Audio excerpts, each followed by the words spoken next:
Assalamualaikum warahmatullahi wabarakatuh, saudaraku yang dirahmati Allah. Pernahkah engkau duduk sendiri di dalam kamar, dalam senyap, lalu terdengar sebuah alunan musik yang tak kau mengerti liriknya, tapi mampu membuatmu menangis? Atau mungkin suatu waktu engkau melihat sekelompok orang menari, namun bukan tubuh mereka yang menarik perhatianmu, melainkan rasa yang mereka pancarkan. Seolah ada kesedihan yang tak bisa diungkap dengan kata, hanya bisa disampaikan lewat gerak, lewat ritme yang menari-nari di antara batas kesadaran dan air mata. Lalu hati kita bertanya, apakah ini salah? Apakah Allah ridha? Dunia sering membuat kita bingung antara halal dan haram, antara seni dan dosa, antara kebebasan berekspresi dan batasan syariat. Apalagi ketika berbicara tentang musik dan tarian, dua bentuk seni yang begitu dekat dengan kehidupan, namun juga begitu sering disalahgunakan oleh nafsu. Tapi hari ini mari kita dengarkan suara yang lebih jernih, suara seorang ulama besar yang hidup ratusan tahun lalu, namun kata-katanya masih mampu menyentuh hati kita hari ini. Dialah Imam Al-Ghazali, sang Hujjatul Islam. Sebelum kita menyelami kedalaman pemikirannya, izinkan aku mengajakmu untuk menekan tombol like, subscribe, dan bagikan. Bukan untuk mengejar angka, tapi karena kita sedang menyebarkan cahaya. Dan siapa tahu, satu cahaya kecil yang engkau kirimkan menjadi penerang bagi hati yang selama ini hidup dalam gelap. Musik dan tarian, apakah haram? Imam Al-Ghazali tidak menjawab dengan kata ya atau tidak, karena baginya, hukum bukan hanya sekadar boleh atau tidak, tapi apa yang terjadi di baliknya. Beliau berkata, jika musik membangkitkan cinta kepada Allah, maka ia bukan hanya boleh, bahkan dianjurkan. Namun, jika musik hanya membangkitkan syahwat, cinta dunia, dan menguatkan bisikan setan, maka ia bisa menjadi jalan menuju kehancuran jiwa. Lihatlah betapa dalamnya pandangan ini. Bukan nadanya yang dinilai, bukan alatnya yang diharamkan, tapi isi hati pendengarnya. Sebagai contoh, Imam Al-Ghazali mengisahkan sebuah hadis dari Aisyah radhiyallahu anha. Pada suatu hari raya, beberapa orang Habsyi menari di masjid. Nabi Muhammad SAW tidak melarang, bahkan menawarkan Aisyah untuk menyaksikan. Aisyah mengatakan, ya, lalu Nabi mendampinginya.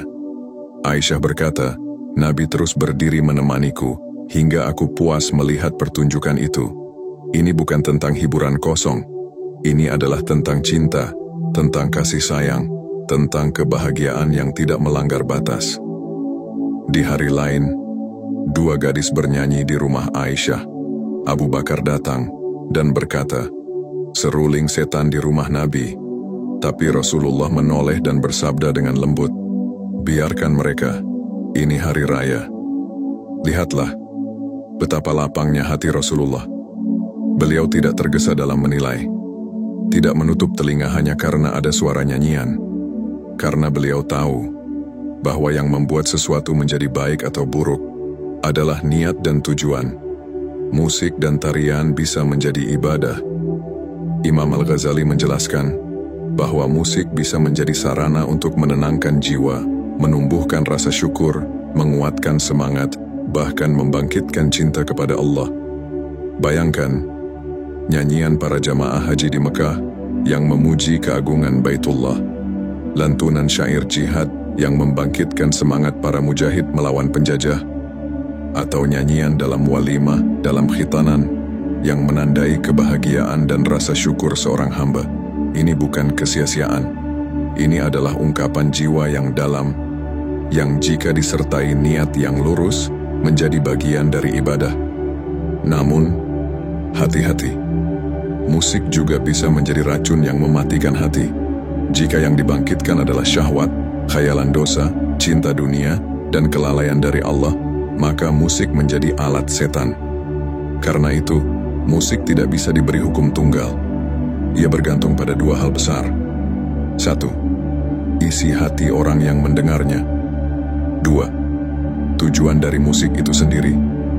Apakah ia membawa jiwa semakin dekat kepada Allah, ataukah menjauhkan dari zikir? Saudaraku, Hidup ini bukan tentang apa yang tampak oleh mata, tapi apa yang terasa oleh hati. Musik dan tarian hanyalah alat. Seperti pisau. Di tangan seorang dokter, pisau menyelamatkan nyawa. Tapi di tangan seorang penjahat, pisau membunuh. Begitu juga dengan seni. Jika engkau menari karena syukur, karena rindu, karena cinta kepada Allah, maka setiap gerakanmu menjadi ibadah. Jika engkau menyanyi karena ingin membangkitkan semangat umat, menenangkan jiwa yang terluka, maka setiap bait lirikmu menjadi pahala.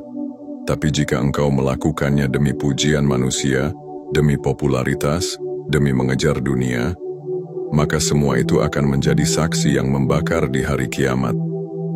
Maka berhati-hatilah, tanyakan pada hatimu, apakah aku menari untuk Allah? Apakah aku menyanyi untuk Allah? Jika jawabannya iya, maka lanjutkanlah dengan rendah hati. Tapi jika jawabannya adalah nafsu, pujian, ketenaran, atau sekadar hiburan kosong, maka tinggalkanlah. Sebab dunia ini hanya sementara, dan setiap gerakan akan ditanya. Cahaya yang sejati adalah cahaya yang membimbing.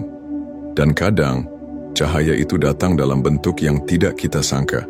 Dalam bentuk suara, dalam bentuk tarian, dalam bentuk harmoni. Tapi cahaya hanya bisa terlihat oleh hati yang bersih. Mari kita bersihkan hati kita. Mari kita jaga niat. Mari kita gunakan setiap detik hidup ini untuk mendekat kepada Allah, bahkan melalui hal-hal yang dulu kita anggap remeh. Semoga Allah menjadikan setiap langkah kita, setiap nada yang kita dengar, setiap gerakan yang kita lihat, sebagai jalan menujunya. Saudaraku, jangan takut pada musik, takutlah pada hatimu yang lemah. Jangan salahkan tarian, waspadalah pada niat yang tergelincir. Karena Allah tidak melihat bentuk dan suara, Allah melihat hati dan amal. Semoga kita menjadi hamba yang selalu menjaga hati. Dan semoga setiap langkah kita selalu dalam irama yang menuju surga. Namun di tengah segala kebebasan yang diberikan syariat, ada satu perkara penting yang sering kita abaikan, niat dan tujuan hati. Musik dan tarian, sebagaimana segala hal duniawi lainnya, bisa menjadi jalan menuju ridha Allah, atau justru menjadi jebakan menuju murkanya. Yang menjadi penentu bukan semata bunyinya, gerakannya, atau suasananya, tetapi apa yang bersemayam di dalam dada. Bukankah begitu banyak orang yang tertidur dalam kelalaian, tetapi bangkit karena sebuah lagu yang menyentuh hati? Bukankah ada jiwa-jiwa yang hancur, lalu bangkit kembali karena dentingan melodi yang mengingatkan akan Allah dan akhirat? Itulah hakikat musik yang menyejukkan, yang bukan sekadar menghibur, tapi menyadarkan, yang bukan sekadar menggugah perasaan, tapi menghidupkan iman yang nyaris padam. Imam Al-Ghazali tidak menolak suara, tidak pula menutup telinga dari melodi, tetapi beliau memberi kita cermin untuk bertanya, apa yang dibangkitkan oleh suara ini dalam hatimu? Jika ia membangkitkan cinta kepada dunia, hawa nafsu dan kesia-siaan, maka jauhilah. Tapi jika ia mengingatkanmu akan akhirat, menggugah rindumu kepada Allah, dan melembutkan jiwamu dalam zikir serta taubat, maka jangan tolak anugerah itu. Renungkanlah, bukankah para sahabat pun menyaksikan tarian dan nyanyian di hadapan Rasulullah? Bukankah beliau tidak melarangnya, bahkan membiarkan Aisyah radhiyallahu anha menyaksikannya di pangkuan beliau? Bukan karena beliau menyukai hiburan kosong, tapi karena beliau memahami bahwa ada ruang dalam jiwa manusia untuk keindahan, dan bahwa keindahan itu bisa menjadi wasilah menuju Allah jika digunakan dengan benar. Kita hidup di zaman yang bising, di mana musik telah menjadi lautan luas yang tak bertepi. Banyak yang tenggelam dalam gelombangnya, lupa daratan, dan hilang arah. Tapi bagi jiwa-jiwa yang waspada, musik bisa menjadi perahu kecil yang mengantar menuju kesadaran, membawa kita dari kelalaian menuju tangis penyesalan, dari kegelapan menuju cahaya. Cobalah kau tanyakan kepada hatimu, ketika mendengar lantunan yang indah, apakah ia melembutkan hatimu? Apakah ia membuatmu merasa lebih dekat kepada Allah? Ataukah justru mengeraskan hati dan menumbuhkan syahwat? Di sanalah letak pertimbangan utama. Imam Al-Ghazali mengajarkan kepada kita untuk tidak sekadar memandang hukum secara zahir, tetapi menengok ke dalam, kepada niat, tujuan, dan dampak yang ditimbulkan. Maka, jangan buru-buru menghukumi sesuatu dengan haram atau halal sebelum kita jujur kepada diri sendiri. Apakah itu mendekatkan kita kepada Allah atau justru menjauhkan? Sahabat cahaya hampa yang dirahmati Allah, jika engkau mendengar musik yang membuatmu menangis dalam sujud, maka jangan engkau remehkan tangisan itu. Jika tarian tradisional membangkitkan semangatmu untuk berjuang di jalan Allah, maka jangan kau padamkan kobaran itu. Tapi jika keduanya hanya membawamu semakin jauh dari zikir, dari Al-Quran, dari salat, maka berhentilah sejenak dan tanyakan kepada dirimu sendiri, sedang kemana arah hatiku dibawa? Karena hidup ini bukan soal apa yang didengar oleh telinga, tetapi apa yang disentuh oleh hati. Sahabat cahaya hampa yang semoga selalu dalam lindungan Allah. Di tengah dunia yang semakin bising, semoga kita senantiasa diberi kejernihan hati untuk membedakan mana suara yang menuntun menuju cahaya dan mana yang menyeret kita dalam gelapnya kelalaian. Semoga setiap lantunan yang terdengar oleh telinga, setiap gerakan yang terlihat oleh mata, bisa menjadi sebab hati kita semakin lembut dan tunduk di hadapan Allah. Dan semoga apapun yang kita pilih dalam hidup ini, termasuk dalam hal mendengarkan musik atau menyaksikan tarian, selalu berlandaskan pada niat untuk mencari ridhanya.